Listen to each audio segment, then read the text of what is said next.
a gente trouxe aqui para vocês, sem querer desanimá-los, mas quanto custaria caso hoje, na data de hoje, você quisesse comprar uma previdência que te pagasse o equivalente a R$ 3.000 por mês? Lembrando que tem empresa, pessoal, que a minoria das empresas pagam por mês. Então, a gente sempre faz a conta anualizada, beleza? R$ 3.000 por mês daria aí R$ 36.000 por ano, tá? Então, a gente trouxe aqui, José, bota aí na tela para nós, por favor.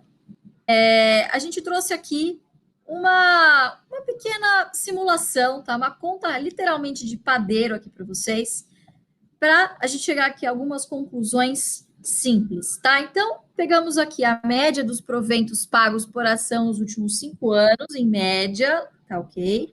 Então, pegamos aí 5 empresas que vocês conhecem muito bem do BEST, tá bom? Não é recomendação, lembrando, é meramente um exemplo prático aqui. E a gente chegou primeiro no cálculo de meta em ações. Então, qual que é o cálculo aqui? Bom, quanto que eu quero ter por ano, no caso 36 mil, dividido pela média dos proventos, ok? 91 centavos, R$ 2,00 na BB Seguridade, 2,27 na transmissão, 0,95 na Tietê e 0,73 na Itaúsa. Na transmissora, pessoal, a gente excluiu, tá? A gente fez um ajuste aí, porque ano passado ela distribuiu um super excedente, um super dividendo, então, para não destoar muito das contas, a gente acabou excluindo aí esse efeito extraordinário, beleza? Então, basicamente, o investimento total hoje, considerando essa meta em ações, para vocês receberem o equivalente a R$ 3.000 de dividendo, está aí na tela, ó, nessa quarta coluna. Então, hoje, o maior desembolso que vocês precisariam fazer seria no Santander, tá? O equivalente a R$ 800.000. E o menor investimento que vocês fariam hoje, metade desse investimento seria na BB Seguridade, o equivalente ao montante a R$ 400.000. Na coluna ao lado, eu coloquei só para vocês darem uma olhadinha como que ficaria esse cálculo durante a pandemia. Não peguei a mínima, peguei exatamente o dia de hoje, só que em maio de 2020. Vejam só a diferença. E aqui quero chegar a algumas conclusões com vocês. Vejam como o preço importa. Quem fez essa conta na época, né, em maio de 2020, hoje está com um dividendo muito provavelmente superior a esses R$ 3.000. Pode ser que esteja, né? O yield on cost, ele é muito superior, porque os preços pagos foram também muito menores. Tá? Então, primeiro ponto, preço importa. Segundo tema aqui, vejam só como tem algumas empresas, quanta diferença, né? Principalmente aqui no Santander. E o destaque aqui para BB Seguridade, que, inclusive, vocês precisariam aportar menos hoje do que precisariam no mesmo período do que o ano passado, tá? Joe, pode tirar aqui da nossa frente? Então, basicamente, é uma tabelinha para vocês entenderem, tá? Esse desembolso, ele é à vista. Pô, mas eu não tenho R$ 400.000 à vista, Lu. Eu também não, pessoal. É por isso que o nosso foco é lá na frente. Né, Fabiel? Lembra o que o Márcio te disse? Porra, não tem 100 mil? O que você faz? Corta o bendito zero. Vamos para 10, né? É isso aí. Não tem 10 mil? Eu fui terminar em R$ 1, mais ou menos. Eu fui cortando muitos zeros aí. Até o Márcio falava. Você era trader na época. Era trader. Então, basicamente é isso, pessoal. Não é para desanimar ninguém, mas é para mostrar para vocês que não é impossível. Lembrando que aqui a gente não colocou as capitalizações, ou seja, a gente não fez a conta aqui do juro composto, né? Então, é possível vocês chegarem nessa soma, né? Obviamente, depende do valor que vocês vão aportar, né? E aí vocês podem fazer a conta, dividir por 6, tá? por 12, para chegar aí no montante que vocês precisariam aportar por mês. Tá? Mas é para mostrar para vocês que é possível se vocês diluírem isso no longo prazo, principalmente se vocês usarem aí a bola de neve nesse início para reinvestir os dividendos.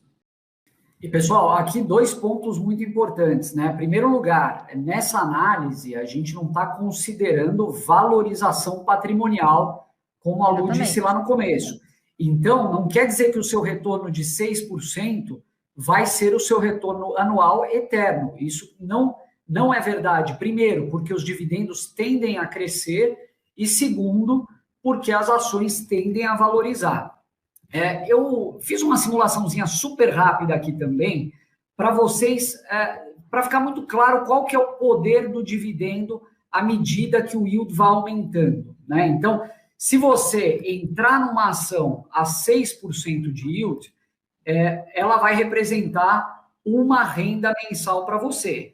Agora, a gente sabe que muitas vezes você entrou numa ação que está pagando 6% nesse ano, mas no ano seguinte, em função do preço que você pagou, o dividendo vai representar 8%, 10%, muitas vezes muito mais. A gente tem vários exemplos da própria pandemia no ano passado, no fundo do poço da pandemia, a gente comprou algumas ações ali que valorizaram, mas o dividendo também cresceu muito desde então. Então, o yield aumentou muito. Pessoal, só para vocês terem uma ideia, né? Baseado no que a Lu está falando, que ela estava falando agora há pouco, para você ter R$3.000 por mês de renda, isso equivale a uma renda anual de R$36.000 ao ano, uma renda anual. Para você ter esses R$36.000 com 6% de yield, você teria que fazer um aporte de R$600.000. À medida que o yield vai subindo, a necessidade de aporte vai diminuindo. Então, com a yield de 7%, esse aporte já cairia para 514 mil. O yield de 8%, 450 mil. 9%, 400 mil. E 10%, 360 mil. Então, você não precisa necessariamente se preocupar em buscar quais são os maiores yields. Mas você pode muito bem começar no yield de 6% e olhar aquelas empresas que têm a perspectiva de crescimento no lucro e crescimento no dividendo. Porque isso, no final do dia, vai contribuir e muito para você atingir essa meta numa velocidade muito maior, né, pessoal? A gente pode dar um exemplo prático aqui, né? Tem muita gente comentando da bendita Taesa aqui, talvez ela seja um belo exemplo, porque ela é muito, assim, retilínea nesse sentido, né? Retilínea não, ela é muito, digamos assim, ela é uma geradora de caixa e pagadora de dividendos desde que conhecemos por empresa, porque está num setor bem resiliente. Pessoa que pegou, inclusive no JBI, no Jeito Barsi de investir, ela é um belo exemplo, né? Pessoa que pegou há 5 anos atrás, pegou a R$20, ela pagava cerca de R$2 de dividendo. Ano passado ela pagou R$4,66 de dividendo. Tá? Então, claro que isso é uma coisa que não é algo assim tão recorrente, mas o dividendo tem aumentado. Obviamente, isso não é uma recomendação de compra, mas é para você ver como funciona, né? Lá atrás você comprava 20, hoje custa R$39, R$40, ela está pagando R$4,66 de dividendo. Pagou ano passado. Esse ano, provavelmente, alguma coisa nesse sentido. Então, isso que o Felipe falou e a Lu falou também. O que eles falaram é algo assim que acontece na prática mesmo, né? Quanto mais o tempo passa, se você está aliado a uma boa empresa, especialmente se ela estiver passando de repente por alguma tormenta, mas você ficar por vários ciclos, vários tempos comprando essas empresas, você tende a aumentar isso de forma exponencialmente. Lembrem-se, as empresas são organismos vivos, elas estão lá para dar lucro, para gerar lucro para o seu acionista. Então, se você está com essa ação, se você está com essa empresa em carteira, saiba que se ela estiver enquadrada nos setores que a gente defende, que são os best, se você estiver seguindo a metodologia do AGF, muito provavelmente, com o passar do tempo, ela vai te remunerar muito mais dividendos.